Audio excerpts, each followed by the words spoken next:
Victoria, NDP MP Murray Rankin, and with me in the studio, Conservative MP Michael Cooper and Liberal MP Rob Oliphant, all served on the Special Joint Committee on Physician-Assisted Dying. First question to you, you were chairman of the committee.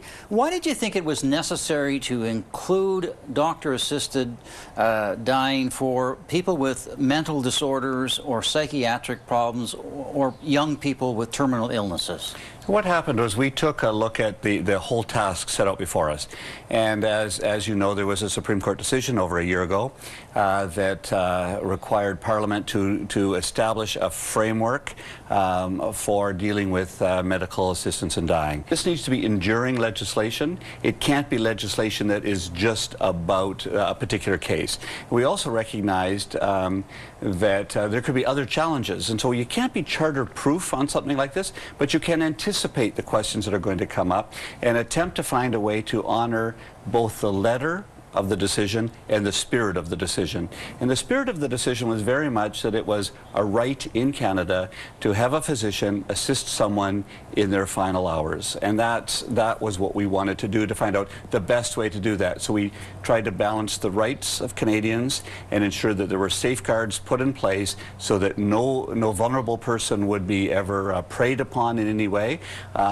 We also tried to make this very much a medical system so that the legal question is done. How do we embed this in our current medical practice and entrust our living and our dying with our physicians?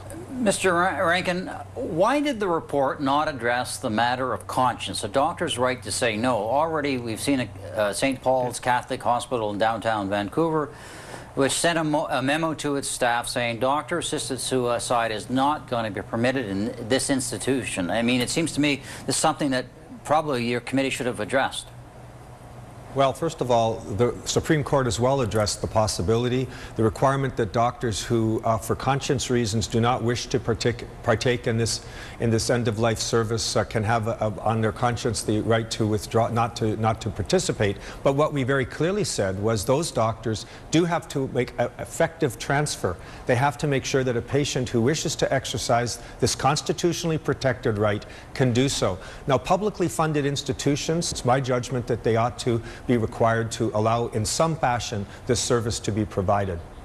So, Mr. Cooper, Conservative MPs issued a dissenting opinion, well thought out from your party's perspective, but Conservative senators did not join in that. They endorsed the major majority opinion report. What were the issues that bothered you about this report?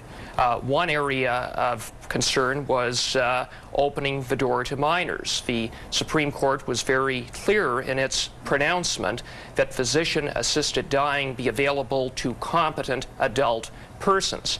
Additionally, we felt that the report fell short with respect to safeguards, particularly in the case of persons with underlying mental health challenges. And we also felt that, quite frankly, the main committee in its report did not sufficiently balance, on the one hand, the charter rights of medical professionals with the need to ensure that those who fit the criterion for physician-assisted dying as set out by the Supreme Court have timely access. Where are the safeguards? Conscientious objection, we safeguarded that right. That was clear. Physicians do not need to be involved in this. With respect to psychological or underlying mental illness, we have said, and we were told repeatedly by physicians and others, we should not have a list of diseases that are eligible or not, or this cancer is okay and that one's not, or ALS is, but cystic fibrosis is not. We're not going to get into that game. That's a medical decision. And we include mental illness in that. That doesn't mean that there doesn't need to be a thorough assessment of the capacity of the person to ensure that they are making this decision in a competent way.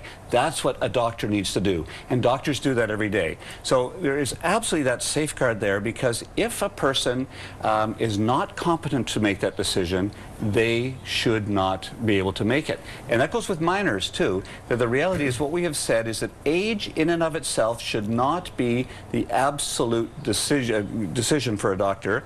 But we recognize that we're not quite there yet. So our report is very clear that we need to implement it for those 18 years of age and over now.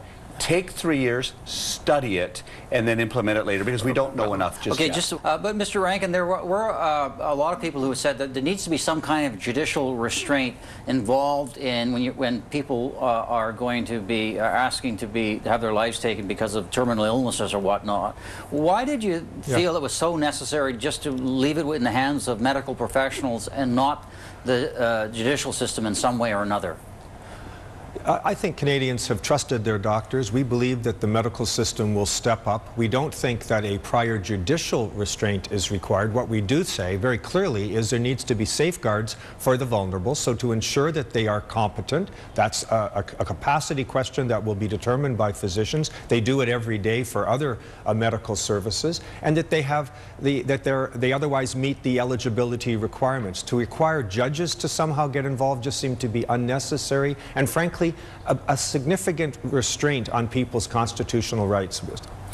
Final word to you. We believe, and we mentioned this in our dissenting report, that when a mental illness or condition is identified, then at the very least a psychiatrist should be involved to conduct a psychiatric assessment to ensure there is consent and capacity on a decision that ultimately is irreversible. And we're not opposed to that.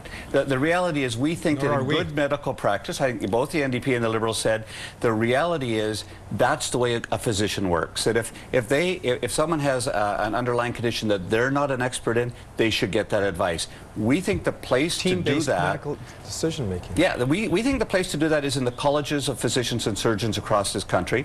They're the ones who will develop consensus guidelines, as we do with every disease, and they will gradually get that sense that says, okay, in those cases, you need a psychiatric assessment. We're absolutely not opposed to that. We just don't think that's the federal government's role. We think that's a provincial role, and we think within the province, it's the self-regulating professions that need to do that. All right, gentlemen, thank you very much. Greatly appreciated. It was great to see members of Parliament to come together and put out such a good report, both the main report and the dissenting report. Thank you very much. Thank you. Thank you. Thank you.